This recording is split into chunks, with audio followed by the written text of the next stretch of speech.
Good afternoon, my friends. So I just saw something extremely disturbing. And I know in New York, I think they just passed a bill like this maybe like 2 years ago. And I guarantee you most of you probably don't even know that this is legal or legit. And it is. 9-month abortion. 9-month abortion. This one in California, though, this one you can actually deliver the baby. You deliver the baby's fine, the baby's breathing healthy, happy on its own, right? I don't want to say happy, but you know. And then you can just tell the doctors, oh, I changed my mind, I don't want the baby, so you can go kill it. I'm not joking. You can go look this bill up. It's in California. This is what they are fighting for, and this is what you are fighting for if you're pro-life. And I'm not trying to knock anybody. I've had an abortion. I'm not perfect, okay? But I am going to tell you, a lot of girls out there will say, oh, yeah, after I had it was relief. It is relief when you're in a situation where you're feeling that trap, you know, you don't know what to do. But it stays with you your whole life. It does mess you up. I don't care what anybody says. It stays with you. Because deep inside, you know it's wrong. You know it's a life. But see, we have all these other people out here telling us it's not a life. It's like what do they call it? They say it's like a parasite, right? And you know, the mother's life is more important. But let me give you a scenario that makes this hypocritical. If a woman walking down the street pregnant, she gets shot, are they gonna charge the murderer with double homicide because she's pregnant? Yeah. What if she said, oh, I didn't want the baby anyway, so are they not going to charge the person with double homicide? You see how twisted that is? It's a life in that instance, but it's not a life when you decide it's not a life. When the mother decides it's not a life, right? Does that make any sense? You have warped people out here that will do this. You have warped people out here that think this is okay. It's not an issue with them. It's not a life to them. If you're a mom or a dad and you have a child, think back to when you gave birth to that baby. Those moments, delivering that baby, bonding with that baby before that baby even came out of you. That's my situation anyway, right?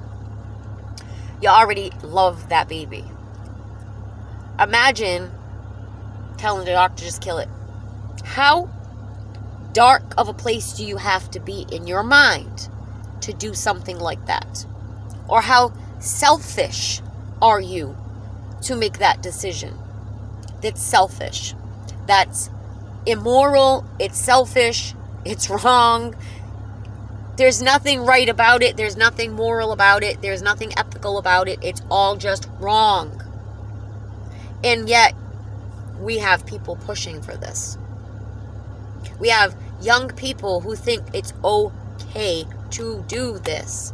So they're going to carry that baby 9 months, have a baby shower, have the family all thinking they're going to have a grandson, granddaughter, aunt, uncle, sibling, whatever.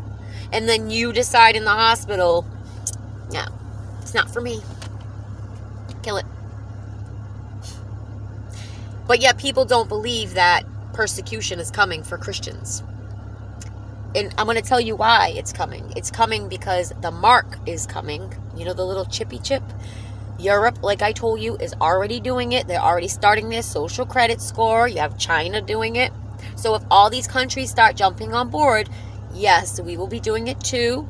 You have people like Elon Musk telling you if you don't put a chip in your brain, you're going to be taken over by AI, which we're going to be taken over by AI anyway. Your jobs, a lot of it is going to be gone, guys. It's not going to be the same. Your life is about to change like a sci-fi movie, like a horror movie. It's already like a horror movie. Just look beyond mainstream media. Look beyond these puppets, because they are not showing you the truth of what's going on in states around you or wherever. I mean, this is what, like the 4th, 5th shooting already in like the last month that we've had in my city. And yeah, we've had shootings, we have shots fired, all that, because we have a lot of gangs around here. But It's amping up. It's getting worse. Big cities like Boston, New York, Chicago, Detroit, you got Kensington. Just look. There are homeless tents everywhere. People are losing their homes because they're putting the rents up to these. The rents are going up like 30, 40%. How is that even right? How is that right? How could you as a landlord charge a person $2,000 for a one-bedroom apartment? Because what? Because you overbid and bought the property. And now what? You want to make your money back quick, so you're going to put rents to these astronomical. Who's going to pay that? You're going to end up draining the Section 8. You're going to drain that because people on Section 8 will be able to get it. But you're going to drain all the funds. It's just going to cause more homelessness. And we have no homeless shelters for families. None. We might have one I think you can go to as a family around here. That used to be a church. That's it. So where are all these families going? They're all going on the streets. And then they're being looked at like they're trash. You could lose your job. I could lose my job. Nothing's promised. Tomorrow's not promised. Any of us could be on the streets. Any of us at any time. I've seen doctors on the streets. I've seen nurses that have been on the street. Because why? Well, because our healthcare system's just so wonderful. Some of them get sick. Or their family member gets sick and it drains them of their funds. So you have to make the decision to pay your mortgage or pay the medical bill to save your loved one. And then half the time they end up dying and you are in over your head with medical bills. How is that right? Taking your home, taking your property because you can't pay your medical bills. And same thing if you get disabled from this product. Same thing, you have to get on disability, which takes forever. You have to have a trail of paperwork, or you have to have a legitimate doctor say you are disabled. And even then, they'll deny you. You got to keep reapplying. It's a pain in the butt. I know plenty of people that have gone through it. Then you need a caretaker. Who's paying for all this? Who's going to help you? These people are getting no help. They're getting nothing. They're even getting denied a diagnosis, for crying out loud. They're being told they have to go to a psychiatrist. How is that going to help them? Wow, guys, we are like, how did we get here? And how do people not see how upside down and twisted this world is? How do people not see it? I don't get it. If you're watching these mainstream corporate media news stations, stop watching them. Go look on these little news stations like Channel 5 News or New York. Just put in New York, Florida, all these big cities I told you, and just go through and scroll and look at all the wonderful things happening. Look at all the wonderful acts people are committing to each other. People just killing for it. There is no more value of life. You remove God, it don't matter anymore. And that was the whole agenda in the first place. The whole offensive. It's offensive to say God or anything to do with God or anything to do with Christianity. We can't do it no more. They've removed God for a reason. And it shows. If these people would just sit for a second and think, what if there is something after I die? What if there is judgment? What if there is a God? You ever think, what if you don't believe? What if there is? You want to spend eternity in this realm? I'm ready to go. I'm ready. Like, take us all. Because there's nothing left here for me except for my family. This world is so corrupt. Everything in it. Hollywood, the music industry. Everything they give us for entertainment is corrupted. Is bad. It's tainted. You hear even, what's her name? Was it Cardi B? It was either Cardi B or Nicki Minaj. I think it was Cardi B. And she's like, my song is summoning demons. Why would she say something like that? Is she just out of her mind? And she's saying she don't want to do this anymore. She don't want to be this icon that they've made her into. This big, I don't want to say slutty, but yeah, they are. Obviously. I mean, they got their boobs. I mean, they're all about sex. Sex sells, right? Everything's about Satan now, all of a sudden. Demons, demonic, right? All these rap artists and all these artists putting out these signs right in our faces. It's not a coincidence that they're all doing the same kind of things. Oh, guys, I don't know. What are we going to do? What are we going to do? I just, I don't know. I can feel myself going backwards, guys. I can feel my old behaviors manifesting. And I know why. I know why. It's because I'm doing things I'm not supposed to do. God is turning his back on me.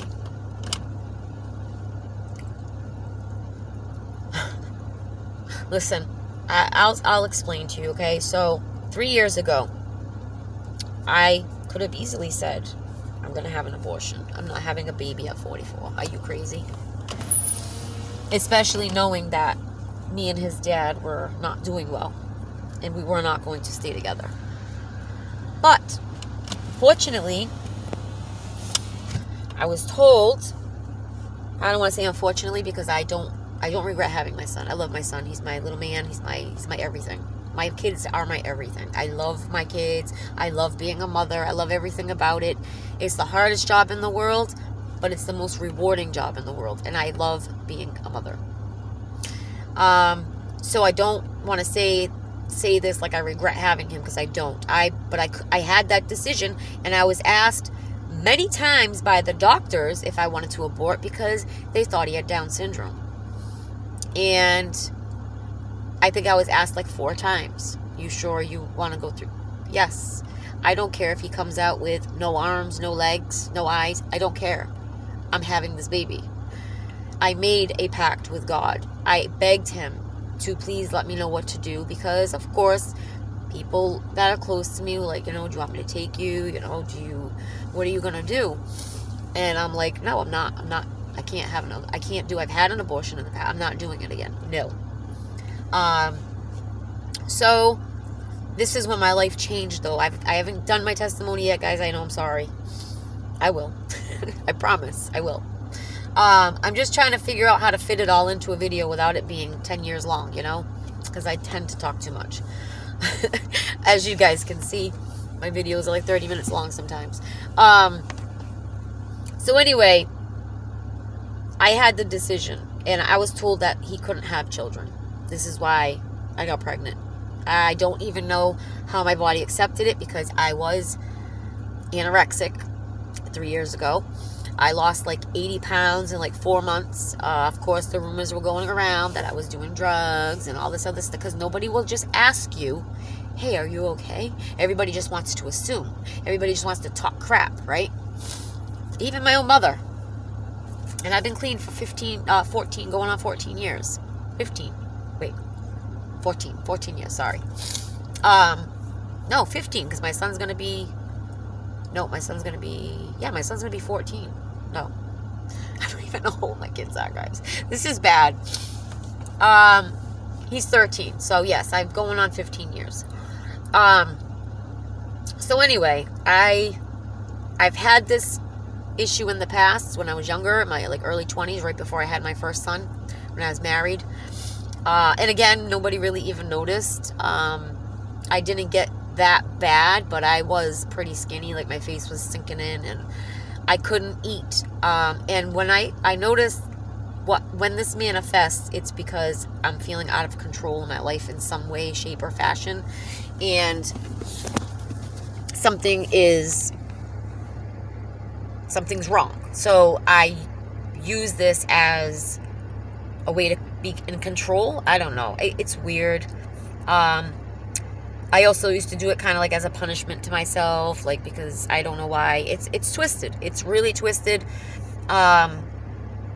I at that time was learning how to lose weight, and I was like 145 and I'm 5'2", so I was a little chunky. But I've always been up and down with my weight all my whole life. When I was a kid, I used to eat out of boredom. And I used to eat a lot sometimes. So, anyway, how did it start? So, yes, I started to learn how to lose weight. I was in dietary in high school, and I did start losing a lot of weight, but I was getting obsessed with working out. This is my addict behavior manifesting again. Even if we went out, me and my husband would go out, my ex-husband, we'd go out to dinner or even go have drinks. I would be home at 1 o'clock in the morning on that bloody, my mother gave me this like Nordic track. I don't know if you guys remember the Nordic track. I'd be on it. I'd be doing my crunches, everything, because I ate and I drank and I wanted to get them calories out. And that's kind of how it started. And then I just started not eating. I would bring food to work. I used to work like an hour away in Mansfield, in the same field that I'm in now, human services. And I'd be starving. I'd get to work. I'd get a blueberry muffin and a coffee every morning, a fat-free blueberry muffin when they first came out. Remember the fat-free fad? Yeah, that was all a bunch of bullcrap because there's just more sugar in it. So it's not good for you. But that was around that time, like the Snackwell's cookies, like all the stuff with high carbs, low fat, which is not good because that's just more sugar and it's not good for you. So anyway, I'd get to work and I would just look at the muffin and I'd be like, don't eat it. I'd be telling myself, don't eat it, don't eat it. And I'd be wanting to eat it, but I would throw it in the garbage. And then my lunch would come around and I'd take out my lunch and I would just look at it and I would throw it in the garbage. I'd be so hungry on the way home, like starving. But I would be like telling myself, you're not eating. Or I would go get like a little bag of candy and eat, a couple pieces of that. And I'd go home and I'd make myself like a bowl of pasta. And that would be it. That would be all I ate. And I was losing a lot of weight. So I was like feeling like I was doing something good. It's weird. It's twisted, guys. My mind has been twisted my whole life. So, but no, it really is. It's comes with addiction. It is an addictive behavior. You get addicted to it. You get addicted to not eating. It's weird. It's twisted. It's dark. It's not good. I found out I was pregnant with my firstborn, and then I started like forcing myself to eat because I wanted him. I didn't want anything to happen to him. But it's crazy because mother's intuition. I always say follow your gut. It's never wrong. I always knew there was something wrong with him, but it wasn't something they could pick up on his ultrasound. And I even told my mother, I'm like, I feel like there's something wrong. Like, I don't know what it is. She's like, stop thinking negative. You're always thinking negative, blah, blah, blah. And I was a very bad, pessimistic person. So when he was born, sure enough, 3 days into his life, they realized he wasn't keeping his food down. Now, my local hospital didn't really make me feel very good. They were like, well, do you want to baptize him? Just in case. And I'm like, well, what the heck is wrong with him? You guys aren't telling me anything. Like, well, we can't diagnose him. You have to send him to Rhode Island, Women and Infants, which is where they sent him. And so I was like, yeah, I'll have him baptized. Sure. Actually, my son's been baptized twice. Once when he was born and then a real baptism. I didn't realize that. So anyway, come to find out his intestines were twisted. He had to have major surgery. He had to have his whole stomach cut open. They ended up taking out his appendix because you don't need your appendix. Mine actually almost burst. His aunt's almost burst. So it's probably a good thing they took it out. And he was okay. And then like a month later, I had brought him home and everything. He'd recovered. He ended up getting salmonella poisoning. And we still don't know where he got it from. I think I've told this story on here already. But he could have died from that. They didn't know what was wrong with him. And they wanted to discharge him. And I remember being on the phone with my mother crying. Like, they don't know what they're doing. They're telling me it's his formula. I'm like, this is not his formula, Ma. There's something wrong with him. There is something wrong. Like, this is not right. I don't want to take him home. And sure enough, his culture on the day he was going to get discharged came up as salmonella poisoning. So he ended up staying in there for a little bit longer, getting IV antibiotics. And so he was in the hospital for quite a while for the beginning stages of his life. And yeah, it sucked. But the moral of that is follow your gut, your intuition. It's usually right. It's usually on the money. And I had a bad habit of not listening to my intuition and giving people the benefit of the doubt and, looking for the good in people and trying to ignore the bad, ignore the red flags, is that kind of person. Or I always thought I could save people or help people, or that's just who I am. So, and then when you're broken, you want broken people because you feel like you have that in common. But it's really not healthy. It's really not good because if one of you goes off track, then it brings the other one off track. And it's just not good. It's the same thing with addiction. People tend to find people in recovery and get together, and then that's not good either, It can be. I mean, I'm not saying it's not possible, but it also can be bad. Because if you don't fall down that path, now you have to deal with that person. Like when I first got clean, my ex that I was with for 11 years did not get clean. I had to deal with him taking off, not coming home for days, not knowing where he is, not knowing if he's alive, dead, with other women. All that stuff ran through my head. And then you're just so relieved that they're alive that you let it go, and then they do it again and again and again and again. And he stole from me my money, and yeah, it was not good. That's why I ended up going to my mother's, and I stayed there because he's very manipulative, and I would have ended up getting an apartment, and he would have ended up sneaking himself back in, and I would have went through it again because he wouldn't treat me like that when I was around my family. He knew better. But anyway, I don't know how I got on that subject, but we're just headed for straight to hell, guys. They are deceiving people, and they are leading them to the slaughter. Same thing with this product. They're leading people to the slaughter. And I wish people would realize it. Like, I know people aren't going to be awake. I know some people just aren't going to wake up, and they're going to stay deceived till the end. And I don't know what's going to happen. I've never died, so I can't tell you. But I've never seen God either, but it doesn't mean that he's not there. You know, how do you explain me going? I went to a very dark place when I got pregnant, and I prayed. Like I said, I prayed to God. Like I was like, please just help me. Please, I will have this baby, but I need help. I can't do it on my own. Financially, mentally, physically, I'm 44 years old. Like, carrying another baby, like, oh. But I did it. And he blessed me. And I'm good. I have everything I need. I don't want or desire for anything. I've been celibate for 3 years. Imagine that. I don't care. It's not a priority for me anymore to be in a relationship, or it's all that was just headache for me. That's all it did, is cause me heartache and headache because I didn't know how to pick healthy people.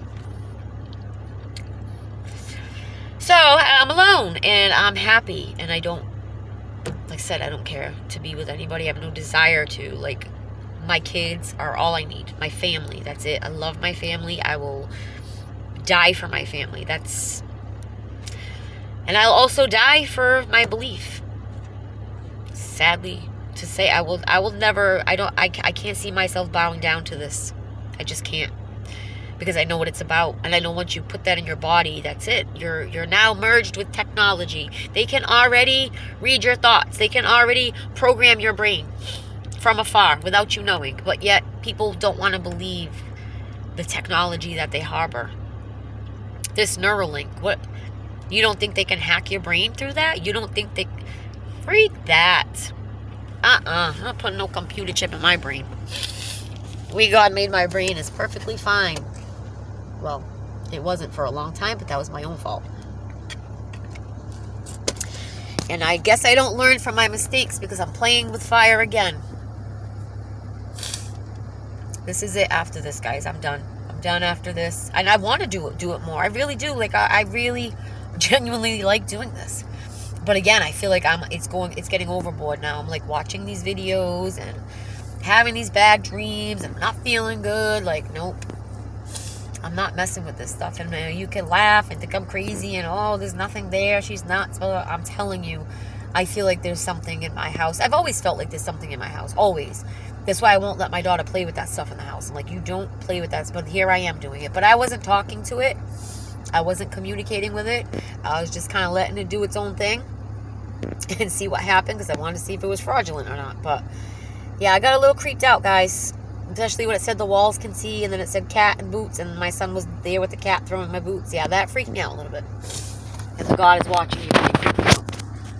But my son's here, so I'm going to go. Anyway, guys, have a blessed day. I hope everybody's okay. I hope everybody's happy, healthy, and you can see the truth. I hope that's what I pray. That this is all I do this for, guys, is to wake people up. This is it. My only intention. And I don't have a big audience, but that's okay. I don't care. Anyway, guys, stay blessed, stay healthy. I will see you next time.